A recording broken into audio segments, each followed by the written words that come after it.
ముందు నుంచి ఆ గేట్లో నుంచి ఎవరు కూడా లోపలికి వెళ్ళి వచ్చినట్టుగా ఈసీసీ టీవీలో రికార్డు కాలేదు. ఇప్పుడు పోలీసులు అనుమానిస్తున్నది ఒకటే, మరి ఈ గేట్లో నుంచి ఎవరు వ్యక్తి వెళ్ళలేదు. ఇక ఆ ఇంట్లోకి, ఆ పెంట్ హౌస్లోకి వెళ్ళటానికి ఉన్న మార్గాలు ఏంటి? రెండు అవకాశాలు ఉన్నాయి. ఒకటి, ఈ ఇంట్లో నుంచి ఎవరైనా వెళ్ళడానికి అవకాశం ఉంది, లేదు రెండు ఆ వెనక ఇంట్లో నుంచి ఎవరైనా వెళ్ళడానికి అవకాశం ఉంది. ఇక్కడ జనాలందరూ మెలకుగానే ఉన్నారు, చూస్తూ ఉన్నారు. వీళ్ళంతా తెలిసిన వాళ్ళు.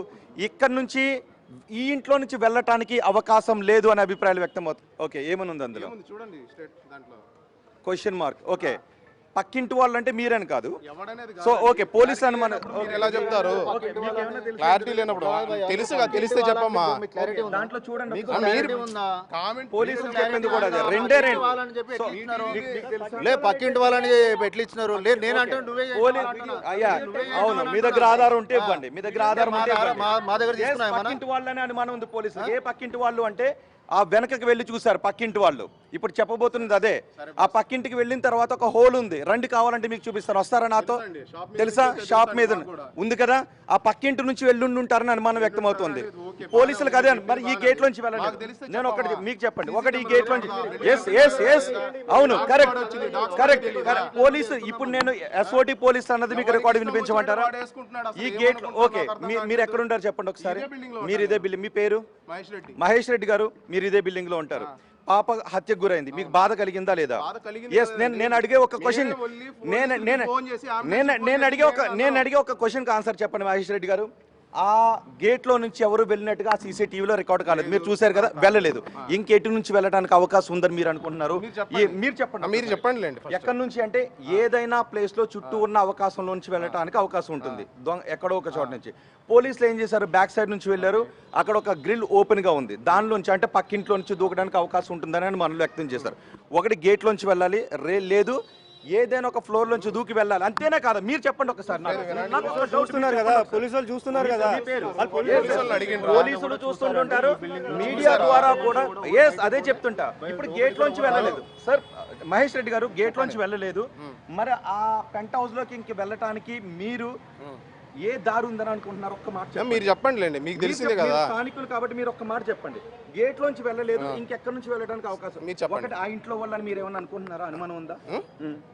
ఆ ఇంట్లో వాళ్ళని ఏమన్నా వాళ్ళు చేశారనే దానికి మాకేమైనా తెలుస్తుందా?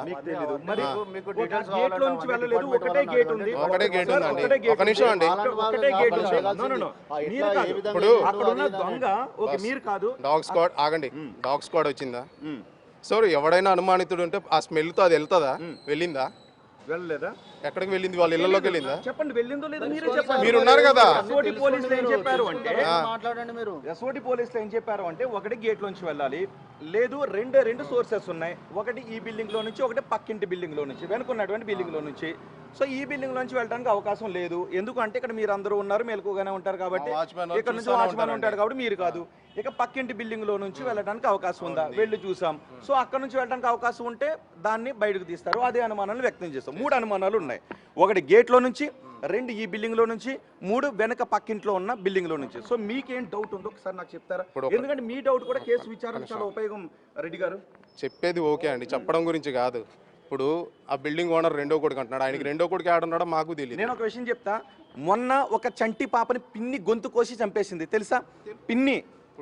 నో నేను అనేది అది కాదు. పిన్ని, సొంత జగిత్యాలలో సొంత పిన్ని. మీరు అనుకుని ఉంటారా? మీరు నేను చెప్తున్నా, మీడియాను పోలీసులు మీకు కూడా బాధ్యత. ఎన్నో అనుమానాలను వ్యక్తం చేసిన తర్వాత అసలు దొంగ ఎవరో బయటకు వస్తారు. ఎవరైనా అనుకుంటారు. ఇంకొక చోట ప్రియుడు పైన మోజుతో 2 బిడ్డల్ని కన్న తల్లి బకెట్లో తలలు ముంచి చంపేసింది. మీరు చూసారా? తల్లి అని మొదట ఎవరైనా అంటే మీరు ఊరుకుంటారా? ఎవరైనా వచ్చి అంటారు మీడియా వాళ్ళకి పనేం లేదా, తల్లి అని ఎలాగంటారని అడుగుతారు. కానీ కొన్ని అనుమానాలను వ్యక్తం చేసి ఒక్కొక్కటి బయటకు లాగితే కన్న తల్లి ప్రియుడి పైన మోజుతో కన్న బిడ్డను చంపేసింది అనే విషయం బయటకు వచ్చింది. తోటి కోడల మీద కోపంతో తోటి కోడల బిడ్డని, చిన్న బిడ్డని, 6 ఏళ్ల బిడ్డని గొంతు కోసి చంపేసిందనే విషయం బయటకు వచ్చింది. అందుకే చెప్తున్నాను. నేను ఒకటి చెప్తాను, మీకేమైనా డౌట్ ఉంటే చెప్పండి. పోలీసులు ఇక్కడున్న ఆధారాలు 3 ఒకటి గేట్ లో నుంచి సార్, ఒకటి గేట్ లో నుంచి, 2 ఈ బిల్డింగ్ పైనుంచి, లేదు ఆ పక్కింటి బిల్డింగ్ పైనుంచి. మీరందరూ ఇక్కడే ఉన్నారు కాబట్టి మీరు కాదు. సో పక్కింటి బిల్డింగ్ మీరు నాకు కూడా వస్తే ఒకసారి వెళదాం. మీకేమన్నా అనుమానం ఉంటే కూడా మనం చూద్దాం. మాకు తెలుసు, గత 8 సంవత్సరాలుగా ఇక్కడే ఉన్నాం మేము. పాప హత్య గురించి మీరు ఏమనుకుంటున్నారు చెప్పండి నాకు. మోటివ్ మీరు చెప్పండి. అయితే ఆ మోటివే తెలియడం లేదు. అదే కదా అర్థం కావట్లేదు. విచారించి కొన్ని అనుమానాలు మీరు రోజు వస్తున్నారు, రోజుకు ఒక పాయింట్ మీ ఇష్టం వచ్చింది రైజ్ చేస్తున్నారు తప్ప మీరు ఒక క్లారిటీ ఏది లేదు. ఆ కెమెరా వినండి, ఆ కెమెరా ప్రకారం మా బిల్డింగ్ లో కొత్త వ్యక్తులు ఎవరు రాలేదు. రాకపోయినా ప్రతిసారి వచ్చి చూపించడం గంజాయి బ్యాచ్ అని ఎట్టంటారు. ఎవరన్నారు గంజాయి బ్యాచ్ అని? ఒకవేళ గంజాయి బ్యాచ్ స్క్రోల్ చేస్తున్నారు చూడండి ఛానల్. గంజాయి బ్యాచ్ అంటే ఖండిద్దాం, గంజాయి బ్యాచ్ అంటే ఖండిద్దాం, నేను కూడా ఖండిస్తా. గంజాయి బ్యాచ్ అంటే ఖండిద్దాం, అది కాదు. కానీ కొన్ని అనుమానాలు ఉంటాయి. గేట్లోంచి వెళ్ళలేని హంతకుడు ఇంకెలా ఎల్లుండి ఉంటాడో జస్ట్ మీరు చెప్పండి రెడ్డి గారు, ప్లీజ్. మీరు చెప్పండి అండి. ఓకే, అంటే ఏదో ఒక ఇప్పుడు క్లూస్ టీమ్ చెప్పలేంది మేము చెప్తామా? చెప్పండి. చాలా సందర్భాల్లో మీడియా ఇచ్చినటువంటి క్లూస్ టీమ్ చెప్పలేంది మేము చెప్పగలమా? గండికోటలో హత్య జరిగింది తెలుసు కదా, మీరు ఇచ్చిన ఆధారం వల్లే జరిగింది. పోలీసులకు ఫోన్ చేసింది మేమే. ఓకే రెడ్డి గారు, అంబులెన్స్ కి ఫోన్ చేసింది మేమే. రెడ్డి గారు నిజాన్ని మీరిచ్చేదే, రెడ్డి గారు మీరిచ్చేదే. పక్కన ఉన్న వాళ్ళు మాట్లాడచ్చు, ఎవరికి తెలిసింది ఎవరైనా మాట్లాడచ్చు. నో మీకు తెలిసింది ఎవరైనా మాట్లాడండి. ఇప్పుడు మీరు దేని గురించి ఏం అడగాలనుకుంటున్నారు? జరిగింది అయితే అందరికీ తెలుసు కదా, ఏం జరిగింది అనుకుంటున్నారు? ఎస్, ఇప్పుడు పోలీసులు వచ్చినా మీడియా వచ్చినా మీకు ఎవరిపైన అనుమానాలు ఉన్నాయా అని అడిగినప్పుడు కొంతమంది అప్పుడు చెప్పకుండాను ఇంకొకప్పుడు చెప్పు కొన్ని క్లూస్ ఇస్తారు. ఆ క్లూస్ ఆధారంగా, ఒక్క నిమిషం, మీ పేరు? ప్రభాకర్ గారు. ఆ క్లూస్ ఆధారంగా చాలా కేసులు బయటకు వస్తాయి. ఇక్కడ హంతకుడు 10 ఏళ్ల బాలికను నిర్దాక్షిణ్యంగా చంపేశాడు, గేట్లోంచి వెళ్ళలేదు. ఎక్కడి నుంచి వెళ్ళుండుంటాడు అని మీరు అనుకుంటున్నారు? ఒక కామన్ సెన్స్ ఒక మాట మాట్లాడతా. ప్రతి ఒక్కరికి ఫ్యామిలీస్ ఉంటాయి. నిజంగా ఎవరికైనా తెలిస్తే ఎవరైనా చెప్పాలని అనుకుంటారు. ఏదైనా జరిగినప్పుడు ఒక మాట నేను చెప్పాను, మీరు అడిగారు, నాకు అనిపించేది నేను చెప్తున్నా. ఏదైనా జరిగితే ప్రతి ఒక్కళ్ళు కూడా వీడు ఇది చేశాడని చెప్పాలని ప్రతి ఒక్కళ్ళు అనుకుంటారు. ఇప్పుడు జరిగిన విషయం అని ఎంత దారుణమైన విషయం అంటే 2 రోజుల నుంచి, అసలు నాకు తెలిసినప్పటి నుంచి అయితే నేను 2 రోజుల నుంచి నాకు నిద్ర కూడా పట్టట్లా. ఎందుకంటే ఆగస్టు 15 మీకు బోరబండ అల్లాపూర్లో ఏం జరిగిందో తెలుసా? నా ఫ్రెండ్నే చంపేసింది, ప్రియుడితో మోజుపడి అమ్మాయి జరిగింది. అది సెకండరీ, మనం మాట్లాడదాం దాని గురించి కూడా.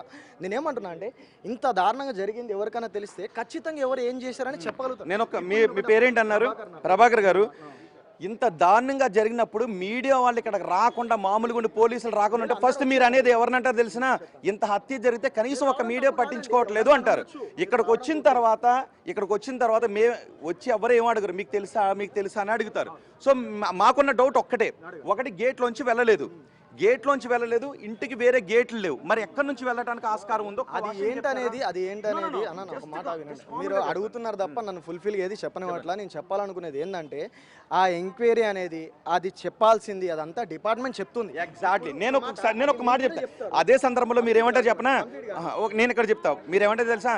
పోలీసులు ఏమీ చెప్పట్లేదు, ఎంక్వైరీ జరుగుతుందంట, మీడియా వాళ్ళు అడగట్లేదు అంటారు. కానీ ఒకటి చెప్తాను, మీడియా వాళ్ళు ఎక్కడికి వచ్చినా కూడా స్ట్రీట్ వరకు వస్తారు, మహా అడిగితే మీరు చెప్పండి అంటారు, చెప్పకపోతే ప్లీజ్ చెప్పండి అని రెండోసారి అడుగుతారు తప్ప అంతకు మించి ఏమి ఉండదు. సో ఎవరికైనా ఇప్పుడు మీరు ఒకటి చెప్తారు, ఆయన ఒకటి చెప్తారు, ఒకటి చెప్తారు. ఇవన్నీ విశ్లేషించిన తర్వాత వాస్తవాలు ఏంటనేది కన్క్లూజన్ రావచ్చు. అందుకే చెప్తున్నాను.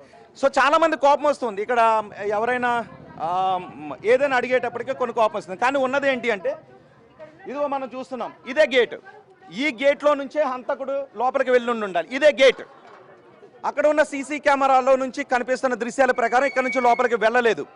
అంటే హంతకుడు ప్రీ ప్లాన్డ్గా వచ్చాడు ఇక్కడికి, ఆ అమ్మాయిని చంపాలి అని. వాళ్ళ ఇంట్లో ఎవరు ఉండరు అని ప్రీ ప్లాన్డ్గా వచ్చాడు. ఇక్కడ నుంచి వెళ్ళని హంతకుడు లోపలికి రావడానికి 2 మార్గాలు ఉన్నాయి. ఒకటి ఆ బిల్డింగ్, 2 వెనక వైపు ఉన్న బిల్డింగ్.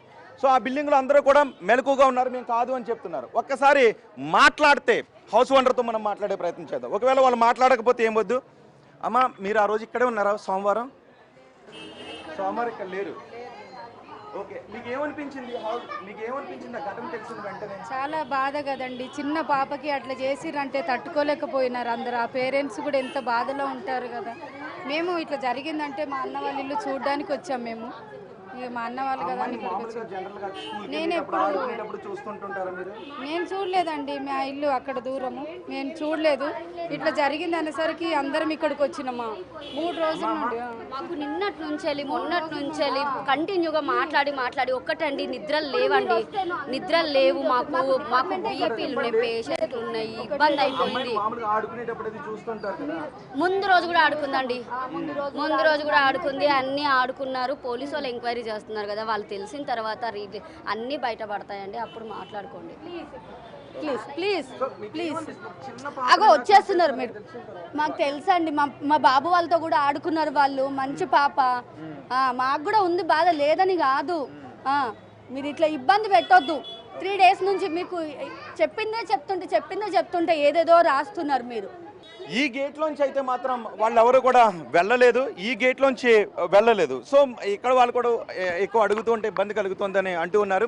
సో మనం ఇక్కడ బయటకు వచ్చిన తర్వాత కేవలం ఆ సీట్ చివర వంశీ ఒకసారి మనం కెమెరాని ఇటు చూపిద్దాం. ఆ సీట్ చివరిలో ఒక కెమెరా ఉంది. ఆ సీట్ చివరిలో ఉన్న ఒక కెమెరా ఉంది, అది రన్నింగ్లో ఉంది. పోలీసులు ప్రస్తుతం ఆ డేటాను రిట్రీవ్ చేస్తున్నారు. ఒకసారి జూమ్ చేద్దాం. అదిగో ఆ కార్నర్లో చూడండి ఒకసారి, అదిగో ఆ కెమెరాలో రిట్రీవ్ చేస్తున్నారు పోలీసులు. ఇది ఒక కెమెరా మాత్రమే ఉంది. సో మిగిలినటువంటి కెమెరాలో ఎటువంటివి రికార్డు కాలేదు. ఇక్కడ కొన్ని హోటల్స్, షాప్స్ కూడా ఉన్నాయి. ఇక్కడ ఉన్న షాప్ వాళ్ళందరూ కూడా మాకు చాలా బాధగా ఉందని చెబుతున్నారు.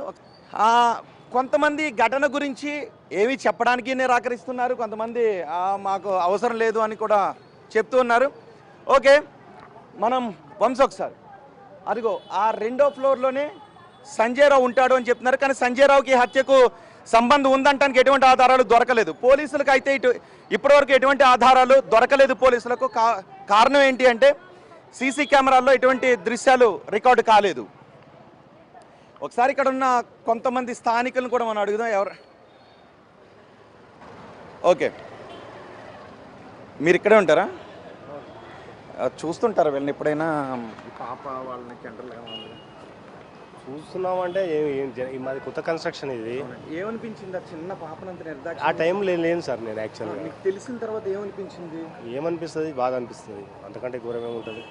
20 కత్తిపోట్లు అదే చాలా దారుణం.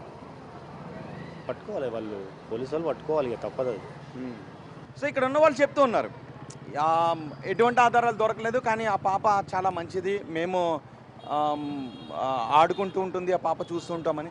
ఇక్కడ ఉన్న కిరాణా షాప్ దగ్గరికి వెళ్ళి అడుగుదాం ఒకసారి. ఇక్కడ బేరం ఉన్నట్టుంది.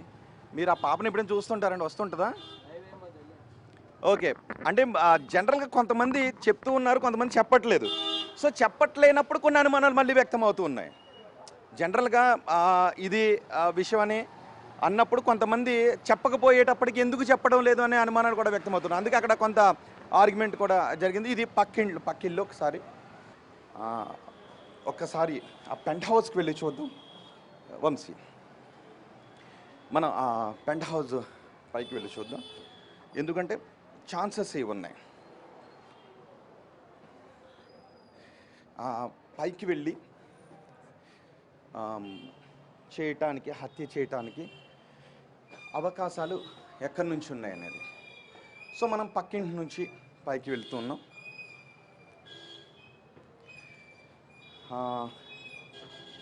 మనం పైకి పెంట్ హౌస్ దగ్గరికి మనం వెళ్తాం. ఈ పక్కింటిలోనే సహస్ర హత్యకు గురైంది.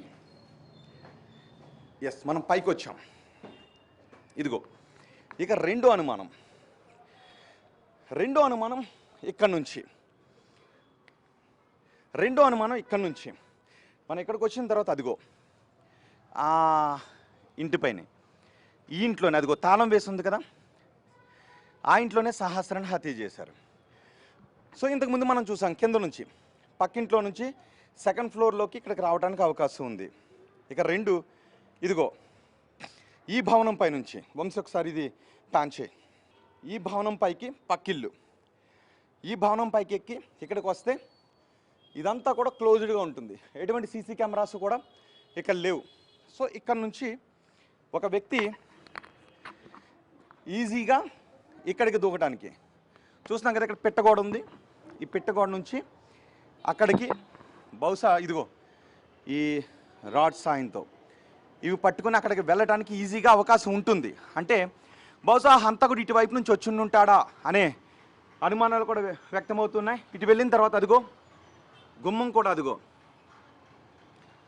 ఆ గుమ్మంలో నుంచి మనం ఈ లోపల నుంచి వెళ్ళాడు. ఇప్పుడు తాళం వేసి ఉంది ఆ పెంట్ హౌస్. కానీ అక్కడికి వెళ్ళిన తర్వాత మళ్ళీ ఆ పైన ఎటువంటి సీసీ దృశ్యాలు కూడా రికార్డు కాలేదు. అంటే ఆ హంతకుడు ఒక్కసారి మనం వంశీ ఇట్రా. ఎస్, మనం ఒక్కసారి అదిగో చూడండి. ఒక్కసారి నేను ఇప్పుడు మీకు ఒక గేట్ చూపిస్తాను. అదిగో ఆ గేటుని చూపిద్దాం. అదిగో ఆ గేటుని చూడండి ఒకసారి. వస్తే ఆ గేట్ నుంచే రావాలి, కానీ అక్కడ సీసీ కెమెరాల్లో ఆ టైంలో ఆ 2-3 గంటల్లో ఎవరు కూడా ఇక్కడికి వచ్చినట్టుగా ఆధారాలు లేవు, సీసీటీవీలో రికార్డు కాలేదు. మరి గేట్లోంచి రాని వ్యక్తి ఇక అక్కడికి రావడానికి రెండు మార్గాలు ఉన్నాయి. ఒకటి ఇంతకుముందు చూపించాను కదా, పక్కింట్లో నుంచి అటువైపు నుంచి. లేదు రెండు, ఇదిగో ఇక్కడ నుంచి ఇలా వచ్చి ఇటు ఆ గోడ దూకటం.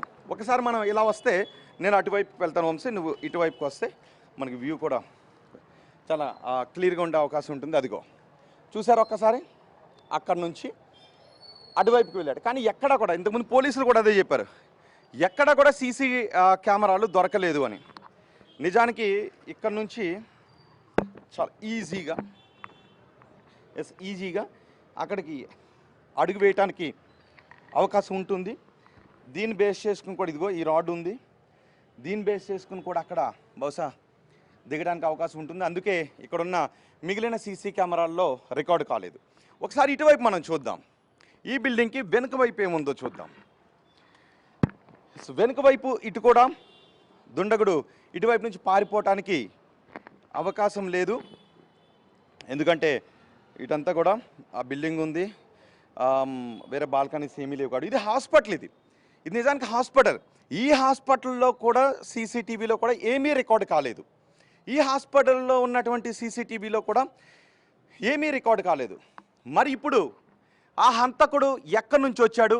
ఆ 12-13 సంవత్సరాల బాలిక సహస్రను కిరాతకంగా చంపిన హంతకుడు ఎలా వచ్చాడు? గేట్లోంచి రాలేదు. వచ్చుండుంటే ఇటు నుంచి వచ్చి ఉండాలి, లేదంటే ఆ బిల్డింగ్ 2nd ఫ్లోర్లో నుంచి వచ్చి ఉండాలి. చంపిన తర్వాత ఆ 2-3 గంటల్లోనే మళ్ళీ ఒకవేళ బయటికి వెళ్ళిపోయినా గేట్లోంచి వెళ్ళాలి, కానీ గేట్లోంచి వెళ్ళలేదు. 2 అటువైపుకి దూకి వెళ్ళాలి, అటువైపు వెళ్ళలేదు. 3 ఇటువైపు నుంచి వెళ్ళాలి, మరి ఇటువైపు నుంచి వెళ్ళాడా? లేదు, ఈ బిల్డింగ్లో ఉన్న ఇంకెవరికైనా, ఇక్కడ అడ్డుకుంటున్నటువంటి వాళ్ళు ఇంకెవరికైనా ఏదైనా సంబంధం ఉందా? మరి ఇప్పుడు పోలీసులు ఏం తేల్చబోతూ ఉన్నారు? ఆ బాలికను, ఆ 12-13 సంవత్సరాల బాలికను అంత కిరాతకంగా చంపిన వ్యక్తి ఎవరని తేల్చబోతున్నారు. ఇప్పటికే కొంతమంది అనుమానితులను అదుపులోకి తీసుకుని ప్రశ్నిస్తున్నారు. వాళ్ళ దగ్గర నుంచి ఎటువంటి ఆధారాలు కూడా పోలీసులు రాబట్టలేకపోయారు. తల్లిదండ్రులు కూడా చెప్తూ ఉన్నారు, మాకు ఎవరిపైన విభేదాలు లేవు, కక్షలు కార్పణ్యాలు లేవు, మాకు శత్రువులు ఎవరూ లేరు అని పోలీసులకు తల్లిదండ్రులు కూడా చెప్తూ ఉన్నారు. మరి ఆ 12-13 సంవత్సరాల బాలికను అంత కిరాతకంగా చంపిన ఆ వ్యక్తులు ఎవరు? ఎటువంటి కోపంతో ఆ బాలికను అంత దారుణంగా చంపాల్సిన అవసరం ఉంటుంది? పోలీసులు విచారిస్తున్నారు, అన్ని కోణాల్లోనూ పోలీసులు విచారిస్తున్నారు. మొత్తం అనుమానితులు ఎవరెవరు ఉన్నారో వాళ్ళందరినీ విచారిస్తున్నారు. దూరంగా ఉన్న సీసీ కెమెరాలను కూడా విచారిస్తున్నారు. సెల్ ఫోన్ టవర్స్ని కూడా ట్రేస్ చేస్తున్నారు. ఏ అనుమానాన్ని, ఏ కోణాన్ని కూడా పోలీసులు వదలడం లేదు. అన్ని కోణాల్లోనూ పోలీసులు విచారిస్తున్నా ఈ ఆధారం దొరకకపోవడానికి ఆ నిందితుడు అంతా ప్రీ ప్లాన్డ్గా వచ్చాడనే అనుమానాలు కూడా వ్యక్తమవుతున్నాయి. ఇదిగో హాస్పిటల్, ఈ హాస్పిటల్లో కూడా ఇదిగో సీసీ కెమెరాలు ఉన్నాయి. ఒకవేళ ఆ దుండగుడు ఇటువైపు నుంచి వచ్చి ఉంటే ఈ సీసీ కెమెరాల్లోనైనా రికార్డ్ అయ్యి ఉండాలి. కానీ ఇక్కడ కూడా రికార్డు కాలేదు. అంటే ఏ కెమెరాల్లోనూ రికార్డు కాలేదు. ఆ పక్కనే ఒక స్కూల్ కూడా ఉంది. ఆ స్కూల్లో ఉన్న సీసీ కెమెరాల్లో కూడా అనుమానాస్పద వ్యక్తుల కదలికలేవి కూడా దొరికిన ఆనవాళ్ళు లభించలేదు. మరి ఇప్పుడు పోలీసులు ఏం తేల్చబోతున్నారు? సహస్రను అంత కిరాతకంగా చంపిన ఆ దుండగుడు ఎవరు? ఏ కోపంతో, ఎవరిపైన పగతో సహస్రను అంత కిరాతకంగా చంపాడు? సీసీ కెమెరాలో కూడా దొరకకుండా రావటానికి ఎటువంటి రెక్కి వేశారు? నిజానికి సీసీ కెమెరాకి దొరకకుండా ఇంట్లోకి వెళ్ళాలి అనే ఒక ప్లాన్ ఎవరు చేయగలుగుతారు? ఎవరో ఒక ఉన్మాది దొంగ చేయలేడు ఇక్కడ ఉన్నటువంటి వ్యక్తి. సో చాలా ఏరియా గురించి చాలా తెలిసిన వ్యక్తులు, ఇంటి గురించి చాలా తెలిసిన వ్యక్తులే ఇలాంటి ఘాతుకానికి పాల్పడి ఉండాలి. మరి ఆ వ్యక్తి ఎవరు? పోలీసులు ఇప్పుడు ఏం తేల్చబోతున్నారు? 2 రోజులు అయిపోయినా ఇంకా ఎటువంటి ఆధారాలు దొరకలేదు. కానీ మరికొన్ని గంటల్లోనే ఈ కేసును పోలీసులు ఛేదిస్తామని అంటూ ఉన్నారు. మరి ఈ ఇంట్లో, ఈ పెంట్ హౌస్లో ఆ 12-13 సంవత్సరాల బాలికను 20కి పైగా కత్తితో కిరాతకంగా పొడిచి చంపిన కిరాతకుని పోలీసులు ఎప్పటికి పట్టుకుంటారో చూద్దాం. ఈ కాలనీ వాసులు కూడా అదే ఎదురు చూస్తూ ఉన్నారు.